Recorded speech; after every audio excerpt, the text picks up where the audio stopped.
Hello everyone, मैं हूं आपका दोस्त सत्यम नायक। चलिए स्टार्ट करते हैं ओम्स लॉ। आज की क्लास में क्या पढ़ेंगे हम? Ohm's law. लिख देते हैं, यहाँ पर लिखा नहीं हमने, क्या लिखेंगे? Ohm's law. ओम्स लॉ मतलब ओम का नियम। क्या पढ़ेंगे हम? ओम्स लॉ मतलब ओम का नियम। अब आपको पता है, यदि कोई कंडक्टर, यदि हिंदी में बोलें तो यदि किसी चालक की भौतिक अवस्था मीन्स फिजिकल कंडीशन, यदि किसी चालक की भौतिक अवस्था, या यहां पर लिख सकते हैं यदि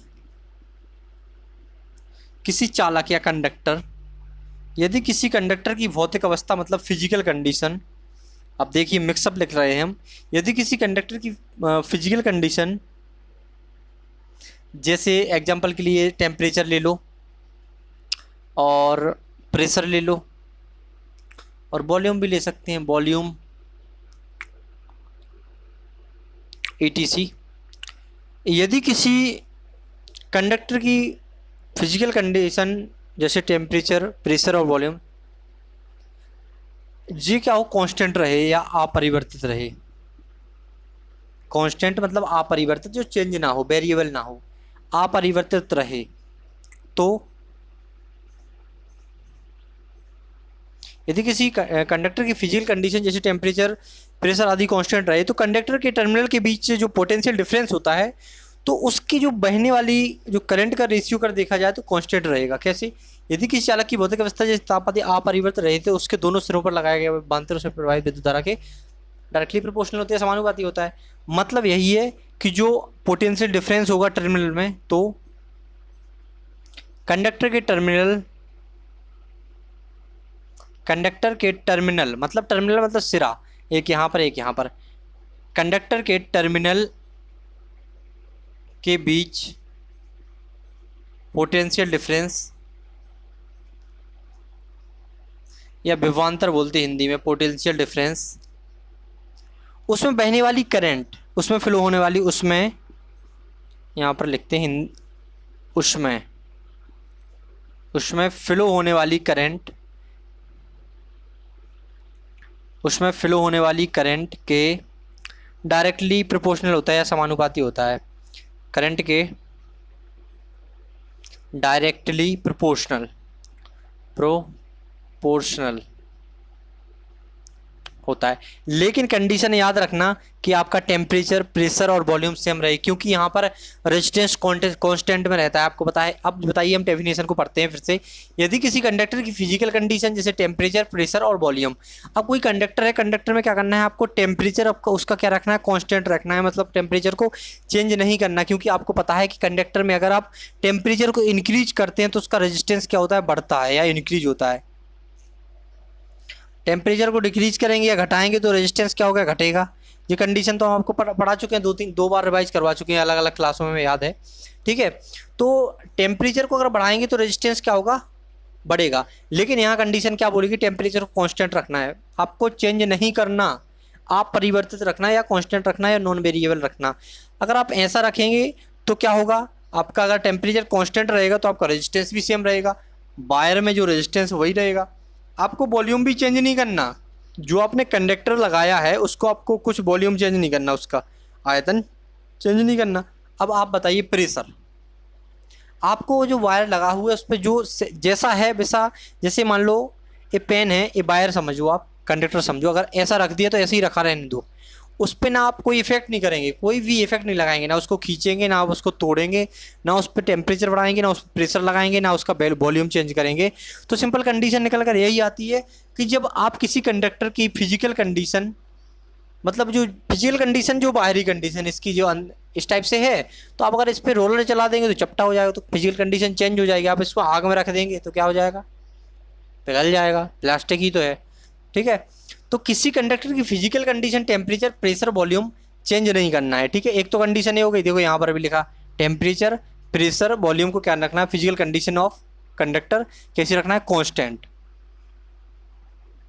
ये तो पूरी तरीके से याद रखो, क्योंकि जो तो एग्जाम बहुत बार आता है। ठीक है, कि फिजिकल कंडीशन कांस्टेंट होना चाहिए, सबसे पहली शर्त है हमारी ये। ठीक है, इसके बाद अगर हम देखेंगे कि जो यहाँ पर वोल्टेज सप्लाई आ रही है, तो इस टर्मिनल में कुछ विभवांतर आएगा, पोटेंशियल डिफरेंस आएगा। मान लो यहाँ पर V1 है, यहाँ पर V2 है, लेकिन टोटल वोल्टेज किसकी वजह से, पोटेंशियल डिफरेंस किसकी वजह से आया, V की वजह से आया, आप समझते हैं।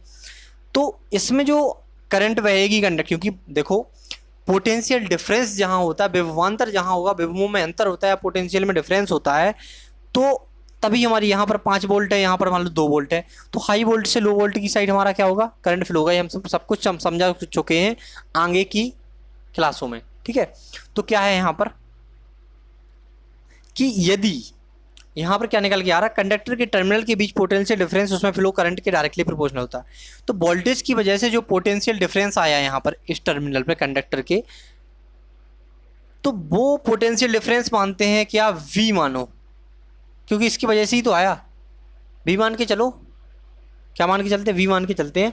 तो वोल्टेज की वजह से जो आया तो यही रहेगा, जो यहाँ पर यहाँ पर आ गया, एक टर्मिनल यहाँ पर आ गया, ठीक है। तो जो यहाँ पर पोटेंशियल डिफरेंस आया, तो उसकी वजह से क्या करंट फ्लो हो रही है इस कंडक्टर में। तो जो करंट फ्लो हो रही है वो इसके डायरेक्टली किसके प्रोपोर्शनल होगी, इस पोटेंशियल के डायरेक्टली प्रोपोर्शनल होती है। किसका रूल था, नियम किसका लॉ था, ये हमारे ओम्स का लॉ था, ठीक है। आपको ज़्यादा टेंशन लेने की ज़रूरत नहीं है, सिंपल याद रखो कि एक तो ये रिलेशन याद रखो, V डायरेक्टली प्रोपोर्शनल I, मतलब V समानुपाती I।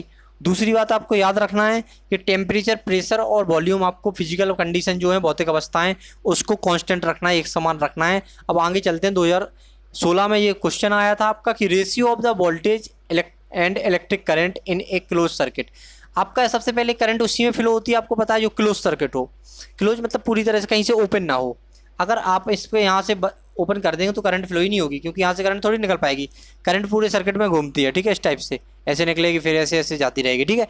तो क्या है यहाँ पर कि ratio of voltage and electric current, ratio है, अनुपात बताया, ने अपॉन में लिखा, इन a close circuit remain constant. जो ओम्स लॉ के अकॉर्डिंग ने बताया, क्वेश्चन में आया तो ये ऑप्शन में था कि रिमेन कांस्टेंट। तो ratio of the according to Ohm's law इस टाइप से लिखा था, अकॉर्डिंग टू ओम्स लॉ इस टाइप से, ratio of the voltage and electric current, voltage तो ये हो गया, and electric current in a close circuit. एक क्लोज सर्किट में वोल्टेज और करंट का रेशियो क्या होगा ओम की लॉ के अकॉर्डिंग, भाई क्या होगा, कांस्टेंट होगा। कैसे, देखो हम इसको तोड़ के बताते हैं आगे, इसको हम थोड़ा मिटाते हैं।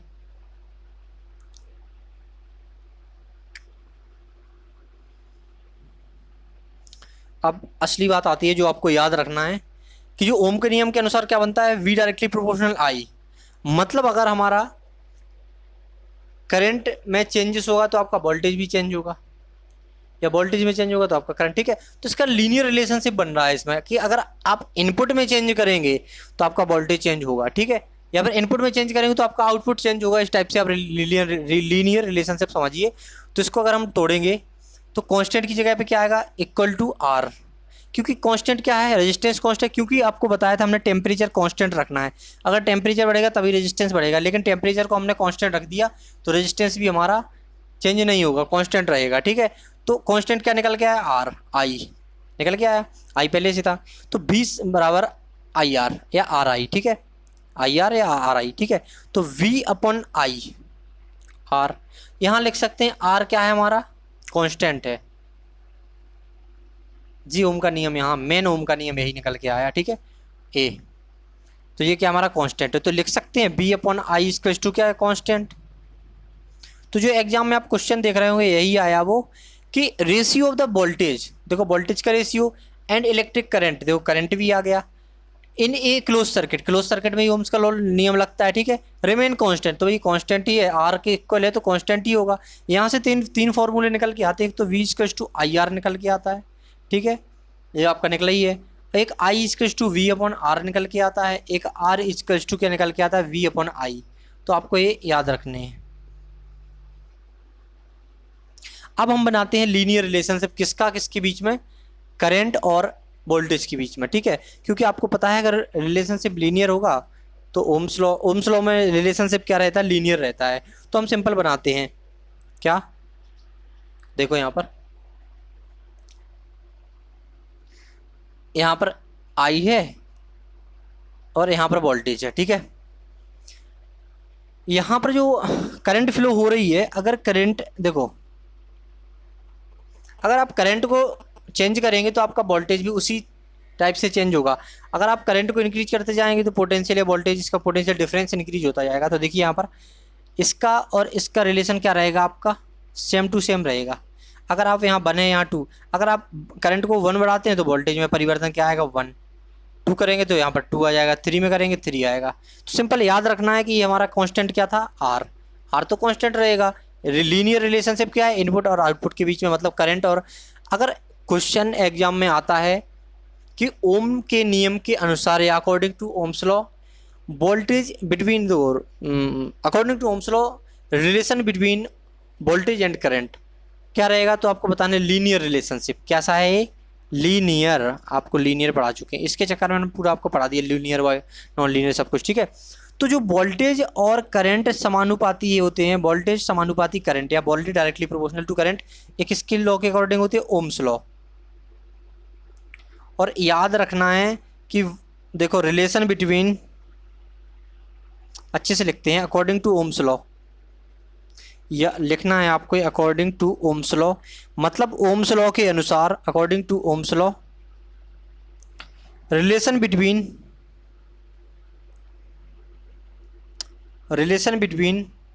Voltage and current in close circuit. क्योंकि क्लोज सर्किट में voltage and current in close circuit relation is in closed circuit relation is, तो रिलेशन क्या होगा आपका, लीनियर रिलेशन इज। ये आया है एग्जाम में क्वेश्चन, बहुत ज़्यादा इंपॉर्टेंट है। आप समझ जाइए कि जो वोल्टेज ओम्स लॉ के अकॉर्डिंग वो वोल्टेज और करंट का अनुपात क्या रहता है, कांस्टेंट रहता है। याद रखिए, अब हम सब कुछ एक साथ लिख देते हैं, यहाँ पर ये लिख लेना आप, ठीक है, यहाँ पर लिख देते हैं, आपको सब कुछ याद रहेगा। ओम्स लॉ अच्छा, क्योंकि हमेशा काम आता है ओम्स लॉ। तो आपका सिंपल एक तो आपको ये याद रखना है कि इसका रिलेशन क्या होता है, कांस्टेंट होता है। ओम्स लॉ में क्या है, वोल्टेज और इलेक्ट्रिक करंट का अगर रेशियो पूछा जाए क्लोज सर्किट में तो क्या रहेगा, एक कांस्टेंट। याद रखना क्लोज सर्किट लिखा होगा, ठीक है। वोल्टेज और करंट का रेशियो अगर पूछा जाए तो ओम्स लॉ के अकॉर्डिंग क्लोज कांस्टेंट रहता है, ठीक है। अगर वोल्टेज एंड करंट के बिटवीन, अगर इनके बिटवीन रिलेशन पूछा जाए तो आपको बताना है लीनियर रहता है। या ग्राफ पूछा जाए कि आपसे बताइए कि वोल्टेज और करंट के बीच का ग्राफ जो होता है वो कैसा होता है, तो आपको बताना है लीनियर। क्या होगा, ये कांस्टेंट आर रहेगा, तो ये कैसा ग्राफ है, लीनियर जा रहा है। देखो इनपुट बढ़ाने पर आउटपुट भी आपका चेंज हो रहा है, ठीक है, तो लीनियर हो जाएगा। अगर आप इसको तोड़ के लिखेंगे तो इस टाइप से लिख सकते हैं, V=RI/IR, इस टाइप से। आर कहाँ है, अगर आपसे बोला जाए कि आप बताइए कि ओम्स लॉ में कांस्टेंट क्या क्या रहता है, तो आप बताइए, सबसे पहले रेजिस्टेंस बोलेंगे, और दूसरा टेम्परेचर, प्रेशर, वॉल्यूम वगैरह, ये सब आप बोल सकते हैं, ठीक है। अगर ऑप्शन में देख के बता सकते हैं। अब हमारा ये ओम्स लॉ कंप्लीट हो गया यहाँ पर। अगर हम इसकी बात करें कि ये कहाँ कहाँ अलाउ होता है, कहाँ कहाँ अलाउ होता है, कहाँ कहाँ नहीं होता है, तो सबसे पहले लीनियर सर्किट में होता है। क्योंकि लीनियर में इसलिए अलाउ होता है क्योंकि इसका खुद ग्राफ कैसा है, एक लीनियर है। तो ये अलाउ कहाँ होता है, लीनियर में होता है। लीनियर के बाद अगर बात करें तो ये बाइलेटरल में भी क्या हो जाता है, अलाउ हो जाता है, क्योंकि इसमें रेजिस्टेंस लगा हुआ है। तो रेजिस्टेंस, इंडक्टेंस और कैपेसिटेंस में भी क्या होता है आपका, अलाउ होता है, ठीक है। क्योंकि इन सब का कैसा है, लीनियर रिलेशन है। इसको मिटाते हैं हम और एप्लीकेशन लिखते हैं, कहाँ कहाँ यूज होता, कहाँ कहाँ नॉट एप्लीकेबल है। आशा करते हैं कि आपको समझ आ गया हो, क्योंकि अच्छी तरीके से समझाया हमने, कोई प्रॉब्लम नहीं है। सिंपल वोल्टेज और करंट का रेशियो, आपको रिलेशन याद रखना है कि क्या रिलेशन रहेगा इसका, क्या रहेगा, डायरेक्टली प्रोपोर्शनल, और V/I का जो रेशियो रहेगा वो कांस्टेंट रहेगा, ठीक है। और लीनियर, इनके बीच में वोल्टेज और करंट के बीच में जो रिलेशन बनता है वो लीनियर बनता है, ठीक है। तो सिंपल ये कहाँ कहाँ उपयोगी एप्लीकेशन कहाँ है, application of Ohm's law. Application मतलब उपयोग, या कहाँ कहाँ यूज कर सकते हैं, एप्लीकेशन ऑफ ओम्स लॉ। सबसे पहले तो आप याद करिए कि आपको उसका खुद लीनियर रिलेशन बनना, तो लीनियर एलिमेंट। अब आपको पता है लीनियर एलिमेंट एक तो रेजिस्टेंस होता है, एक इंडक्टेंस होता है, एक कैपेसिटेंस होता है। तो इसमें दोनों तरफ से कहीं से भी करंट फ्लो करवाओ, कोई भी चेंजेस नहीं आएगा, ठीक है। तो एक तो लीनियर, अब दोनों तरफ से मतलब बाइलेटरल हो जाएगा। बाइलेटरल दोनों तरफ से, देखो रेजिस्टेंस कैसा है, लीनियर है। अब लीनियर में चाहे आप यहाँ से करंट फ्लो करवा दो, यहाँ से रेजिस्टेंस में, सेम रहेगा आपका, वही लीनियर के वही बाइलेटरल के एग्जांपल्स थे आपके, ठीक है। तो लीनियर और bilateral application of Ohm's law कहाँ पर, ओम्स लॉ कहाँ पर, लीनियर एलिमेंट और बाइलेटरल एलिमेंट, इस दोनों के उदाहरण क्या हैं रेजिस्टेंस, कैपेसिटेंस और इंडक्टेंस, ठीक है, RCL या RLC, ठीक है। इसके बाद अगर हम बात करें तो इसकी एप्लीकेशन कहाँ कहाँ यूज नहीं है, कहाँ कहाँ हम इसका यूज नहीं कर सकते, सिंपल। तो क्या करेंगे हम, अभी हम बताएंगे आगे, वो आप सोच रहे होंगे जो R=tan वगैरह छोड़ दिया, बताएंगे हम स्लोप वगैरह, ठीक है। तो यहाँ पर क्या है भाई, application not applicable Ohm's law लिख सकते हैं, नॉट एप्लीकेबल, कहाँ कहाँ एप्लीकेबल नहीं है ये, not applicable Ohm's law, Ohm's law कहाँ कहाँ एप्लीकेबल नहीं है, ठीक है। तो एक तो देखो लीनियर में है तो वाइल, तो नॉन लीनियर में नहीं होगा क्योंकि इसके खुद लीनियर वाले ग्राफों में बनता है, ठीक है। तो यहाँ पर सिंपल पार्ट लेकिन non linear, non linear element जैसे डायोड वगैरह हो गया। अब बाइलेटरल में तो यूनिलेटरल में नहीं है, बाइलेटरल में अप्लाई होता है, यूनिलेटरल में नहीं होता, यूनिलेटरल। तो इसमें क्या आते हैं सब, BJT आता है, FET आपका हमने बताया था, सब कुछ बताया आपको इस लेक्चर के पहले वाले में, BJT हो गया, FET हो गया, ये इलेक्ट्रॉनिक्स डिवाइसेस होते हैं जो, क्योंकि एक दिशीय रहते हैं, एक तरफ से वर्क करते हैं, वो यूनिलेटरल रहते हैं, ठीक है। और नॉन लीनियर इनका ग्राफ भी बनता है, BJT FET और डायोड भी लिख लो, फिर तो होते तो बहुत सारे हैं ETC, ठीक है। अब यहाँ पर हमने ये सब देखा कि RLC हो गया हमारा, ठीक है। और दूसरी बात लिख सकते हैं कि इलेक्ट्रॉनिक्स डिवाइस तो हो गया ना, कि इलेक्ट्रॉनिक्स डिवाइस लिख लो यहाँ पर, थर्ड, सब इलेक्ट्रॉनिक्स डिवाइस में आ जाएंगे ये वाले। तो यहाँ पर लिखते हैं थर्ड में इलेक्ट्रॉनिक्स डिवाइस, आ तो जाएंगे यही इलेक्ट्रॉनिक्स डिवाइस में, लिखते हैं इलेक्ट्रॉनिक्स, कभी कभी एग्जाम्पल्स में आ जाता है, क्योंकि एक बार आया है कि Ohm's law is applicable, question था ओम्स लॉ इज एप्लीकेबल, हमने आज ही क्वेश्चन देखा था, ओम्स लॉ कहाँ कहाँ हमारा उपयोग होता है। अब उसमें ऑप्शन पहला था वैक्यूम ट्यूब, हाँ तो यहाँ लिखते हैं, यहीं पे लिख देते हैं हम सब, वैक्यूम ट्यूब, उसमें ऑप्शन था वैक्यूम ट्यूब, और पांचवा था इलेक्ट्रोलाइट, चार ही ऑप्शन थे, 1 2 3 और नन ऑफ दिस था, ठीक है, इलेक्ट्रोलाइट, ठीक है। तो देखो यहाँ पर नहीं, ये तीनों ऑप्शन थे, एक था यहाँ पर थर्ड वाला, फोर्थ वाला नन ऑफ दिस, इनमें से कोई नहीं, तो उसका ऑप्शन था नन ऑफ दिस, क्योंकि ना ही इसमें अप्लाई होता है, ना ही इसमें होता, ना ही इसमें होता। तो वैक्यूम ट्यूब में भी ओम्स लॉ अप्लाई नहीं होता, इलेक्ट्रोलाइट में भी ओम्स लॉ अप्लाई नहीं होता, इलेक्ट्रॉनिक्स डिवाइस मतलब BJT FET डायोड वगैरह, तो इसमें भी नहीं होता। तो आप ओम्स लॉ पूरी तरह समझ गए होंगे। अब आता है ग्राफ की बारी, कि ग्राफ जो आप बना रहे थे तो उसका स्लोप का अगर आप एंगल वाला बताएंगे हमें तो किस टाइप से बनेगा। जैसे आपका ग्राफ बनना था वोल्टेज और करंट का इस टाइप से, अब ग्राफ तो इस टाइप से बन रहा था, लीनियर बन रहा था आपका जी। बहुत ज़्यादा इंपॉर्टेंट है यार, इसको याद रख लेना, पूरी तरीके से याद रखना है इनको, वेरी वेरी इंपॉर्टेंट, ठीक है। तो यहाँ पर क्या रहेगा, ओम्स लॉ काफ़ी बड़ा है, ठीक है। यहाँ पर जो लीनियर ये क्या था, रेजिस्टेंस था R, और ये लीनियर ग्राफ बन रहा था यहाँ पर वोल्टेज और करंट के बीच में। तो यहाँ पर सिंपल हम जो एंगल बन रहा था हमारा इस एक्सेस के अलोंग, ये आई है, हाँ एक्स मानते हैं इसको, ठीक है। यहाँ पर जो थीटा एंगल बन रहा था, अगर हम इसका स्लोप निकालें m, तो हमारा क्या आ जाएगा, R= tan थीटा। तो R= tan थीटा आ जाएगा, इसको m भी लिख सकते हैं क्योंकि स्लोप है, स्लोप को m से m बोलते हैं तो m लिख सकते हैं। लेकिन आपको पता है इस टाइप का रिलेशन बन जाएगा, ठीक है। अगर हम देखा जाए इसमें कि R= क्या था, V/I था, आपको याद है, यहाँ पर ऐसे लिखते हैं V/I, ये हमारा BSNL वाले क्वेश्चन में आया था कि किसी सर्किट, क्लोज सर्किट के वोल्टेज और करंट का रेशियो क्या रहेगा क्लोज सर्किट में, तो आप कांस्टेंट रहेगा, कांस्टेंट क्या है वो R है, ठीक है। R किसके इक्वल है, tan थीटा के, और स्लोप, ठीक है। तो इस टाइप से हमारा ये बन जाएगा रिलेशन, ठीक है, जो हमारा V/I हो जाएगा, और इसमें इस टाइप से tan थीटा, ठीक है, इस टाइप से होगा। और जो मेन फार्मूला है इसका, तो वो हो जाएगा V/IR, आपको पता है जहाँ R क्या है, कांस्टेंट रहेगा, तो जी आपको लिखना, मतलब याद रखना है पूरा।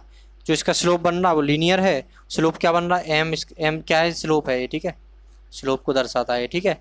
और R= कांस्टेंट है R, इसको स्लोप में ले लिया हमने, tan थीटा इसका हो जाएगा डायरेक्टली प्रोपोर्शनल, ठीक है। तो अगर इसके बाद आगे चलते हैं कुछ सवालों में,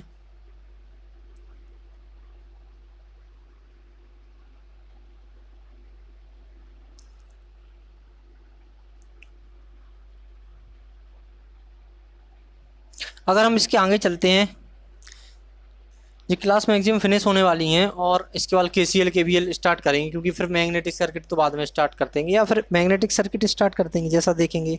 ठीक है, मैग्नेटिक सर्किट भी स्टार्ट कर सकते हैं, AC फंडामेंटल, उसके बाद चलते रहेंगे आगे। लेकिन मेन तो जो है आपका 3 फेज सिस्टम भी आ जाएगा उसमें। लेकिन जो मेन है वो थ्योरम्स वगैरह भी हैं। वैसे JEE के एग्जाम में ज़्यादा थ्योरम्स वगैरह आती नहीं हैं, जो आपके सिंपल सवाल हैं वही आते हैं, करंट ट्रांसफॉर्मेशन वाले, करंट डिवीजन रूल वाले, और नहीं हाँ सोर्स ट्रांसफॉर्मेशन वाले, current division voltage division rule वाले। ठीक है, तो अपने जो JEE के वगैरह के एग्जाम है और ITI के जो TG2 वाले एग्जाम है उसमें तो जो हमने सीरीज पैरेलल वाले करवाए उससे ज़्यादा शायद ही आएँ, क्योंकि उससे ज़्यादा नहीं आते, उसमें ज़्यादा थ्योरी पूछी जाती है। तो आप थ्योरी पे ज़्यादा मेन फोकस करें। ठीक है, और अब देखते हैं हम आगे की, जो हमने बताया था स्टार्टिंग में कि हम एक क्वेश्चन लेते हैं सिंपल वाला, उसके बाद हम जो 2 वायर हैं उसमें सेम डायरेक्शन में करंट जा रही है तो उसमें कैसे फोर्स लगेगा वो हम आपको बताएंगे।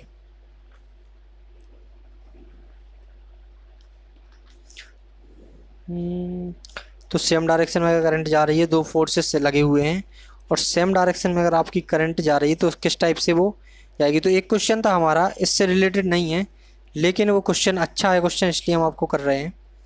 ठीक है, कि अगर एक करंट सोर्स जी 2017 में आया था, MP KBBCL के एग्जाम में 2017 में आया था, कि हमारा क्या है क्वेश्चन पढ़ें अगर हम, तो एक current source and a resistor are connected in series. हाँ, एक करंट सोर्स एक रेजिस्टेंस किस में कनेक्टेड है, सीरीज। अगर हम बनाना चाहें डायग्राम तो बना सकते हैं, लेकिन बनाते हैं। करंट सोर्स एक करंट सोर्स है, ए रजिस्टर एक रजिस्टर है, वो दोनों कनेक्टेड इन सीरीज। दोनों किस में कनेक्टेड, सीरीज में है। Suppose that IS mean supply current जो है वो 3 एम्पियर है। लिखते हैं यहाँ पर जो IS वो क्या है, IS क्या है, 3 एम्पियर है आपका। ठीक है, 3 एम्पियर है, उसमें था कि रेजिस्टेंस जो है वो 7 एम्पियर है, 7 सॉरी एम्पियर नहीं ओम है। ठीक है, और what is the voltage across register. अब आपका इस टाइप का टर्मिनल बना है, ऐसे ही बना सकते हैं, ऐसे ही बना लो। जिट इस टाइप का आपका क्या है, रेजिस्टेंस लगा हुआ है, इसका 7 ओम वैल्यू है, और जो सप्लाई करंट है यहाँ से कितना आ रहा, IS आ रहा। और आपको क्या करना है, कौन सा है, एक current source and resistance R connected in series, suppose that IS। हाँ, करंट सोर्स का मतलब यही है कि आपको यहाँ पर करंट सप्लाई आ रही है, करंट सोर्स का मतलब करंट कितना आ रही, 7 एम वो आ रही, 3 एम्पियर आ रही, तो 3 एम्पियर। अरे सिंपल है यार।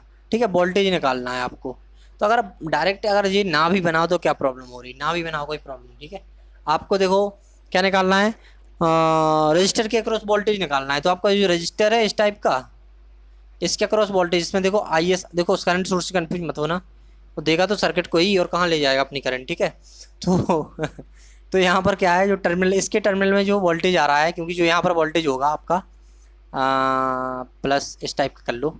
ठीक है, ये प्लस ये माइनस, यहाँ पर टर्मिनल में वोल्टेज होगा क्योंकि पैरेलल में इस करंट सोर्स इसके इस टाइप से। ठीक है, तो ये 7 ओम है और ये आपका 3 एम्पियर। तो सिंपल V/IR, ओम्स लॉ जो हमने किया था उसी का एक क्वेश्चन ले लिया हमने, तो आप सॉल्व कर सकते हैं। V/IR, तो आपको V फाइंड करना है, तो V I का वैल्यू क्या है 3 और R का वैल्यू क्या है 7, 3 7 जा 21 या 7 3 या 21 वोल्ट। तो ये आपका आ गया, टर्मिनल के बीच जो वोल्टेज आ रहा है वो क्या आ गया 21 वोल्ट। ठीक है, सिंपल क्वेश्चन था। इसके बाद एक क्वेश्चन और लेते हैं, उसके बाद हम करंट की दोनों की डायरेक्शन पता लगाएंगे। करंट में अगर किसी 2 कंडक्टर पैरेलल में हैं और उनमें सेम डायरेक्शन में करंट फ्लो हो रही, सेम दिशा में करंट फ्लो हो रही, एक दिशा में करंट फ्लो हो रही, तो उसमें अट्रैक्शन का फोर्स लगेगा, रिपल्सन का, वो हम आपको बताएंगे। ठीक है, तो चलते हैं आगे। देखिए 3 वायर क्या लिखा है क्वेश्चन, हाँ ये भी एग्जाम का क्वेश्चन है आपका। 3 वायर हैविंग कंडक्टेंस आपको पढ़ा चुके हैं इसके पहले वाली क्लास में। कंडक्टेंस, रजिस्टिविटी, कंडक्टिविटी, सिल्वर का रजिस्टिविटी और कॉपर का, गोल्ड का, एल्यूमिनियम, ये सब कुछ बता चुके हैं आपको पिछली क्लास में। आप देखेंगे सब कुछ समझ आ जाएगा आपको। तो 3 वायर हैविंग कंडक्टेंस का बताया था हमने कैसे, G, जो G था वो रेजिस्टेंस का उल्टा था, आपको याद हो तो। जो G था वो रेजिस्टेंस का क्या था, मुझे लग ही नहीं रहा। ठीक है, इसको चलाते हैं। जो जी था वो क्या था, रेजिस्टेंस का उल्टा था हमारा, और इसकी यूनिट थी मेहो या ओम इनवर्स मेहो या साइमन भी बोल सकते थे, और मेहो और साइमन, इसको एस भी लिख सकते थे, ठीक है। तो जो आपका दिया है कि तीन तीन दिए कितने, हाँ, 3 wire having conductance 2, 3 and 6 ohm connected in parallel, find the R. आपके जो तीनों किस में कनेक्टेड है, पैरेलल में है। एक यहाँ पर मान के चलो कि एक एस यहाँ पर कनेक्टेड है, ऐसे बना लो इसको, एक एस यहाँ पर पैरेलल में है, तीनों के तीनों।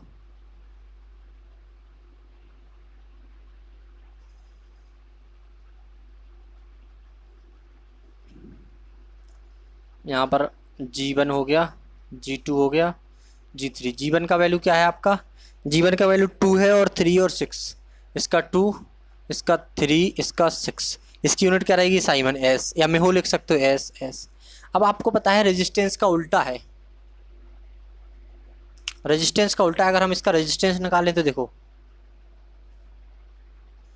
R1 क्या होगा, 1/G1, यही होगा ना। देखो जब कंडक्टेंस का उल्टा रेजिस्टेंस, तो रेजिस्टेंस का उल्टा कंडक्टेंस भी तो होगा। तो R equals to G1, R1 निकाला तो 1/G1 आया, R1 निकाला तो क्या आया आपका, 1/G1 आया, क्या आया, 1/G1, ठीक। अगर R2 निकालेंगे तो क्या आएगा,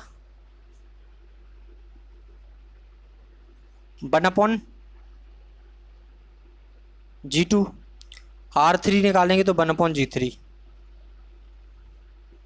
अब आप समझते हैं कंडक्टर में पैरेलल कनेक्शन करने पर क्या होता है, ऐसे करते हैं, R इक्विवेलेंट निकालना पड़ेगा, R1 इस प्लस 1/R2 प्लस 1/R3, इस टाइप से।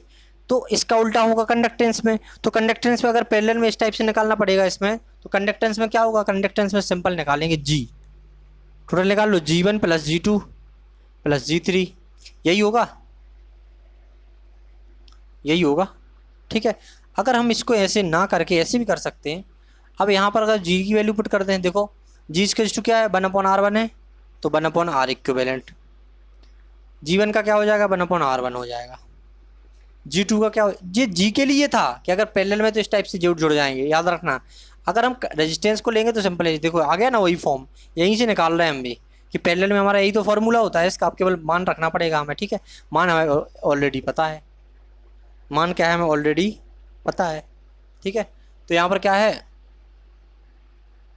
ये हो जाएगा क्या, ये 1/R2 प्लस 1/R3, कैसे भी कर लो, कंफ्यूज मत होना, ठीक है। तो 1/R इक्विवेलेंट क्या हो जाएगा आपका, तो G1 का वैल्यू क्या था, 2, ये तो पूरा G1 है ना, बताया नहीं था यहाँ पर 1/R1 इक्वल्स टू G1, या 1/, तो G1 इक्वल्स टू 1/R1, भाई तो है, ये बताया था ना, G1 इक्वल्स टू 1/R1, या फिर इसका उल्टा कर दो, ठीक है। तो G1 क्या है, 1/R1, तो G का वैल्यू क्या है, 2, यहाँ पर 2 रखा, प्लस इसका वैल्यू 1/R2 क्या है, G2 है, G2 का वैल्यू क्या है, 3, प्लस अब देखो G का वैल्यू 1/R इक्विवेलेंट है, ठीक है। तो ये 6 है, तो ये क्या हो जाएगा, 1/R इक्विवेलेंट का 6 हो जाएगा यहाँ पर, ठीक है। इसको जोड़ोगे तो 11 आएगा, 1/R इक्विवेलेंट बराबर 11। अब इसका करेंगे हम इस टाइप से मल्टीप्लाई, ठीक है। तो क्या निकल के आएगा, R इक्विवेलेंट इक्वल्स टू 1/11, 1/ क्या निकल के आएगा, 1/11 निकल के आएगा, रेजिस्टेंस R ओम। इसमें क्या दिया था, कंडक्टेंस दिया था, आपको R इक्विवेलेंट निकालना था, तो हमने निकाल लिया।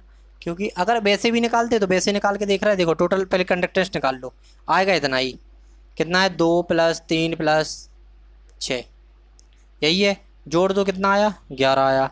अब जी इक्वल्स टू, जी का 11 आया, जी के बराबर, जी क्या होता है, 1/R इक्विवेलेंट होगा, 1/R होता है 11, फिर R देखो टोटल इस सिंपल वही आ गया 1/11 आएगा, वैसे ही आप कैसे भी सॉल्व कर लो उसको, आएगा 1/11 ओम, ठीक है। तो ये आपका हो गया। अब चलते हैं हम, जो हमने बताया था कि हम चलते हैं कि अगर दो हमारे कंडक्टर हैं, उसमें अगर फोर्स पता करना है तो क्या फॉर्मूला लगाएंगे हम, और कहाँ से। ये है तो वैसे मैग्नेटिक का टॉपिक, लेकिन अगर करंट की बात हो रही तो हम यहाँ पर बायो इसमें कर लेंगे, लेकिन बायो सेवर्ट लॉ वगैरह इसमें लगता है, मतलब फोर्स को पता लगाने के लिए अगर पता लगाया जाए।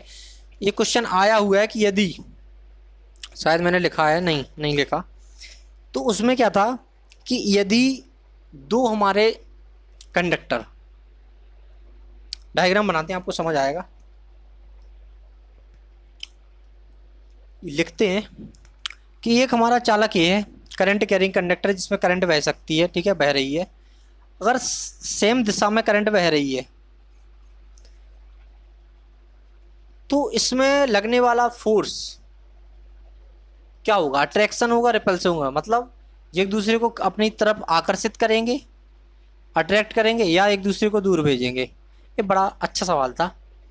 और ये उसमें ये आया था कि अगर दो करंट कैरिंग कंडक्टर या धारावाही चालक हैं और उसमें सेम दिशा में या समान दिशा में क्या हो रही, करंट फ्लो हो रही है, करंट बह रही है, दोनों ऊपर की तरफ जा रही है, तो जो उसमें फोर्स लग रहा है, उसमें जो अट्रैक्शन हो या रिपल्सन, उन्होंने ये तो नहीं क्लियर किया था, वो तो हम आपको बताएंगे कि कहाँ कैसा लगता है।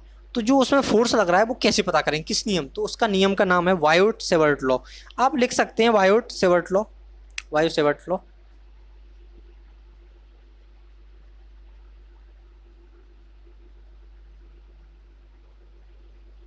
ठीक है, बायो सेवर्ट लॉ लिख सकते हैं आप, कि इस नियम से हम इसका फोर्स क्या करेंगे, पता लगाएंगे। लेकिन हम आपको आगे ले चलते हैं इसमें, थोड़ा देखिए आप, कि सिंपल ये तो बाद में लगेगा, पहले हमें पता तो लगने दो कि अगर सेम करंट है, सेम डायरेक्शन में है तो क्या होगा। तो सिंपल लिखते हैं यहाँ पर,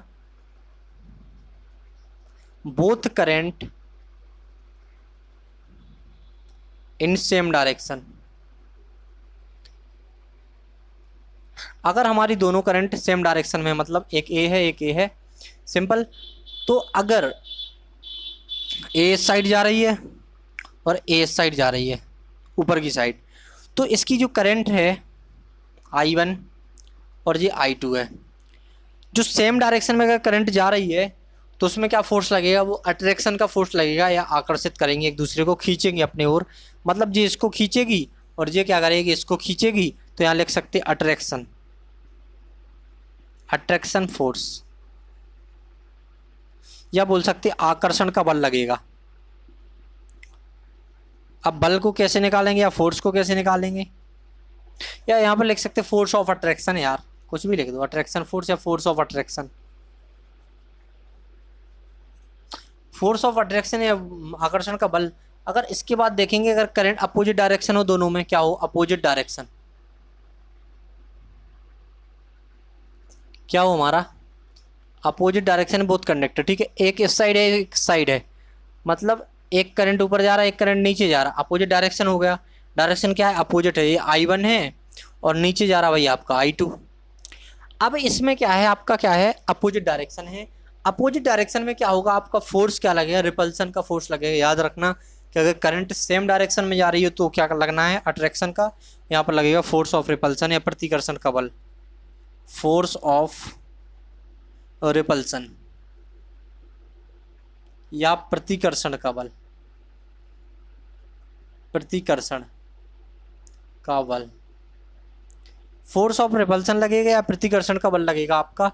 तो क्या हो जाएगा, एक दूसरे को जे इसको इस साइड की फीके वो फेंकेगा या भेजेगा, ये इसको इस साइड भेजेगा, ठीक है। तो सिंपल हो जाएगा, क्या बोलते बोलते, ठीक है। यहाँ पर क्या होगा, यहाँ पर क्या होगा, ये तो एक दूसरे को खींचेंगे। अब ये खींचेंगे तो एक और डायग्राम बना सकते हैं कि भाई इस टाइप का बन जाएगा डायग्राम, अगर सेम डायरेक्शन में है तो इस टाइप का ये बन जाएगा अट्रैक्शन फोर्स, और इसका बन जाएगा ऐसे, भाई इसको ये रिपेल कर रहा है, ठीक है, क्या कर रहा है, ये इसको भेज रहा है, इसको दूर भेज रहा, ये इसको खींच रहा है, ये इसको खींच रहा, ठीक है। तो ये तो आपका जब अपोजिट डायरेक्शन में हो, करंट की डायरेक्शन, ये I1 I2 दोनों अपोजिट डायरेक्शन में, तो आपका रिपल्सन फोर्स लगेगा, मतलब रिपेल करेंगे एक दूसरे को, ठीक है, या दूर भेजेंगे। और जो आपका क्या लगेगा, जो आपका अगर सेम डायरेक्शन में है तो आपका क्या लगेगा, अट्रैक्शन का फोर्स लगेगा। अब इसके आगे आगे ले चलते हैं आपको, इसको मिटाते हैं हम थोड़ा यहाँ से, इतना ही मिटाते हैं ताकि सिंपल पता लगता रहे आपको, ठीक है। इसके नीचे ही लिख देंगे सब कुछ।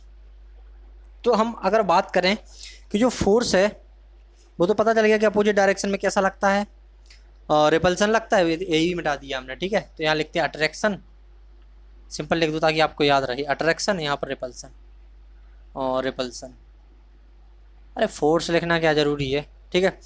रिपल्सन लगा दिया, अट्रैक्शन लगा दिया हमने।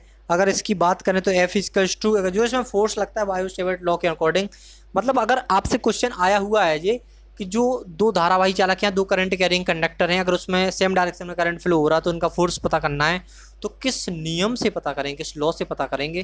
तो सिंपल एक नियम था सर वायोट सेवर्ट लॉ का।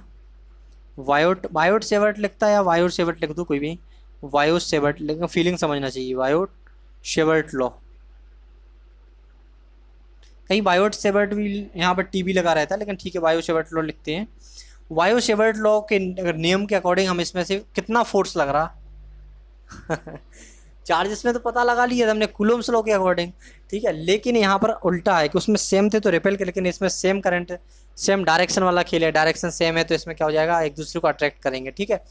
अब देखिए यहाँ पर बायो सेवर्ट लॉ में क्या करेंगे हम, एफ इजिकल्स टू एफ लगाएंगे और क्या लिखेंगे, एफ का जो फॉर्मूला लगाएंगे वो म्यू पे आ जाएगा। यहाँ पर क्या आएगा, mu I1 I2 upon 2πd। अब कहेंगे भाई डिस्टेंस d है, यहाँ पर दो चालकों के बीच की दूरी, डिस्टेंस बिटवीन टू कंडक्टर्स, दो कंडक्टर के बीच की दूरी है, दो चालकों के बीच की दूरी है, दो धारावाही चालकों के बीच की दूरी है, डिस्टेंस बिटवीन टू कनेक्ट करेंगे कंडक्टर, ठीक है। तो डी क्या है हमारा, डिस्टेंस बिटवीन कंडक्टर, दो कंडक्टर के बीच की दूरी, कितने दूरी पर ये दोनों रखे हैं, ठीक है, उस हिसाब से इसका फोर्स निकलेगा। अगर आप दूरी बढ़ा देंगे तो फोर्स कम हो जाएगा। देखो अगर आप क्या करेंगे, दोनों कंडक्टर की दूरी बढ़ा देंगे जिसमें करंट फ्लो हो रही, तो आपका फोर्स क्या हो जाएगा, कम हो जाएगा। इतना आपका याद रखना, ठीक है। और जो यहाँ पर म्यू है, तो म्यू को अगर तोड़ेंगे तो म्यू क्या है, परमिएबिलिटी है, परमिएबिलिटी याद रखना। इसका वैल्यू क्या होता है, इसको तोड़ेंगे अगर तो इस टाइप से आएगा, F equals to mu naught mu R I1 I2 upon 2πd, ठीक है। तो म्यू आर का जो वैल्यू होगा वो तो बन रहेगा, क्योंकि हमारे वायर होते हैं वो मीडियम में ही रखे होंगे, एक मीडियम में ही रखे होंगे जो एयर रहेगा, ठीक है। तो सिंपल फार्मूला बन जाएगा F equals to mu naught I1 I2 upon 2πd। तो यहाँ पर भी म्यू नॉट डायरेक्ट लिख लो, ठीक है, कोई प्रॉब्लम नहीं है उससे। अब म्यू नॉट का वैल्यू अगर हम, तो फॉर्मूला तो एक ही बन गया ना फिर तो, क्योंकि एयर में ही रखेंगे हम, वायर तो एयर में ही रखेंगे जब करंट फ्लो करवाएंगे। तो म्यू नॉट का वैल्यू हो जाएगा 4π इंटू 10⁻⁷। अगर इसकी यूनिट की बात करें तो हेनरी पर मीटर इसकी यूनिट हो जाएगी। वो आपको परमिएबिलिटी की पता है कि हेनरी पर मीटर होती है, हेनरी पर मीटर, ठीक है। और ये क्या है जी, पहले कंडक्टर की करंट, दूसरे कंडक्टर की करंट। इससे रूल से हम क्या कहेंगे, क्या करेंगे अट्रैक्शन और रिपल्सन का फोर्स लग रहा है दोनों कंडक्टर के बीच में, उसको पता लगा लेंगे कितना लग रहा है, कितने न्यूटन का लग रहा है, ठीक है। तो आज की क्लास को हम शायद नहीं, ख़त्म ही करते हैं यहीं पे। तो याद रखना ये कांस्टेंट रहेगा, ये चेंज नहीं होगा आपका, याद रखना क्या होता है, ये कांस्टेंट होता है। जैसे आपका एप्सिलॉन नॉट था परमिटिविटी, ये परमिएबिलिटी है, ये परमिटिविटी था। तो इसमें क्या, देखो याद करना रखना कि जब किसी कंडक्टर, चलो ठीक है ज़्यादा कॉन्सेप्ट क्लियर नहीं रखते यहाँ पर, आगे कर देंगे। तो यहाँ पर क्या है, क्योंकि लेक्चर बड़ा हो गया है, इसके आगे धीरे धीरे क्लासों में हम अच्छा कॉन्सेप्ट लेके चलेंगे, आपको सब कुछ क्लियर रहेगा, ठीक है। तो यहाँ पर क्या है, एप्सिलॉन का हमने लिखा था 8.854 इंटू 10⁻⁻12, ये लिखा था फेरेड पर मीटर, ठीक है। और उसका दूसरा यूनिट भी था, ठीक है। तो आपका आज का क्लास यहीं पर हम फिनिश करते हैं। आशा करते हैं कि आपको समझ में आया होगा। वैसे अगर आप लास्ट तक देख रहे हैं, ठीक है, तो आप कमेंट वगैरह करते रहिए यार, लाइक वगैरह करते रहिए, शेयर वगैरह करते रहिए। बाकी ओम्स का नियम तो आपको समझ आ ही गया होगा। वैसे जी बहुत आता है एग्जाम में जी, दो कंडक्टर के बीच काफ़ी लोगों को कन्फ्यूजन रहता है यार, ठीक है। तो वायोट सेवर्ट लॉ के अकॉर्डिंग इसमें जो फोर्स का पता लगा सकते हैं हम, दो करंट कैरिंग कंडक्टर के बीच जो फोर्स लगता है, या दो धारा, जो करंट कैरिंग का मतलब होता है कि कोई कंडक्टर है उसमें अगर करंट फ्लो हो रही है या करवा सकते हैं, में हो सकती है, तो उसको करंट कैरिंग, मतलब करंट को कैरी करवा सकता है, तो उसका क्या बोलेंगे, करंट कैरिंग। कंडक्टर तो है ही, कंडक्टर में ही तो करंट फ्लो होगी, तो वो करंट कैरिंग कंडक्टर हो जाएगा, ठीक है। तो याद रखना कि इस टाइप का आपका जो वायोट सेवर्ट लॉ के अकॉर्डिंग क्या होता है, इसमें फोर्स का पता लगा सकते हैं। इस फोर्स का फॉर्मूला है F equals to mu naught और I1 I2 upon 2πd। D क्या है, डिस्टेंस बिटवीन कंडक्टर, जिसमें हमारा करंट फ्लो हो रहा है, वो कंडक्टर की बीच की दूरी, ठीक है। और हमारा पाई का वैल्यू 3 पॉइंट, जो आपको पता ही है 22 22/7 इससे निकल आएगा 3.1416। ठीक है, 2 का मल्टीप्लाई, अगर कोई क्वेश्चन आ जाए कि 2 कंडक्टर हैं हमारे, उसमें सेम डायरेक्शन में करंट फ्लो हो रही है, एक का 2 एम्पियर है वैल्यू, इसका 3 एम्पियर है। ठीक है, और इसका 3 मीटर इसका बीच में डिस्टेंस है। ठीक है, तो आपको जो इसके बीच फोर्स लगेगा वो आपको इस फॉर्मूले से निकाल लेना है, निकाल सकते हैं आराम से, या और कम डिस्टेंस ले लो, 3 मीटर ठीक है, 1 मीटर ले लो, चलो कर लेना आप। तो इसको हम यहीं पे क्लास को क्या करते हैं, बोलो क्लास को क्या करना है, यहीं पे फिनिश करना है क्लास को, और आपको पूरा रिवाइज करते रहना जो अभी तक हो चुका है। और ये तो बिल्कुल याद रखना है कि देखो ओम्स लॉ में V/I का जो रेशियो रहता है वो क्या रहता है, कांस्टेंट रहता है, और कांस्टेंट क्या था यहाँ पर, R था। ठीक है, और दूसरी बात टेम्परेचर कांस्टेंट रहेगा क्योंकि रेजिस्टेंस कांस्टेंट है, और दूसरी बात क्या था आपका, जो ग्राफ बनता है वो लीनियर बनता है। ठीक है, और ये लीनियर बाइलेटरल में यूज होते हैं, बाकी नॉन लीनियर नहीं होते, इलेक्ट्रॉन डिवाइस में तो वैसे भी नहीं होते। ठीक है, क्योंकि वो नॉन लीनियर में आते हैं, लीनियर आप जानते हो कि जो उनको आउटपुट और इनपुट क्या हो जाएगा, इनपुट हो जो और जो आउटपुट है इनका रिलेशन क्या रहेगा, बीच का लीनियर रहेगा, मतलब इनपुट बढ़ाओगे तो आउटपुट बढ़ेगा आपका। ठीक है, तो इस टाइप के वोल्टेज और करंट का जो रिलेशन है V directly proportional I, V/IR, यही था ना।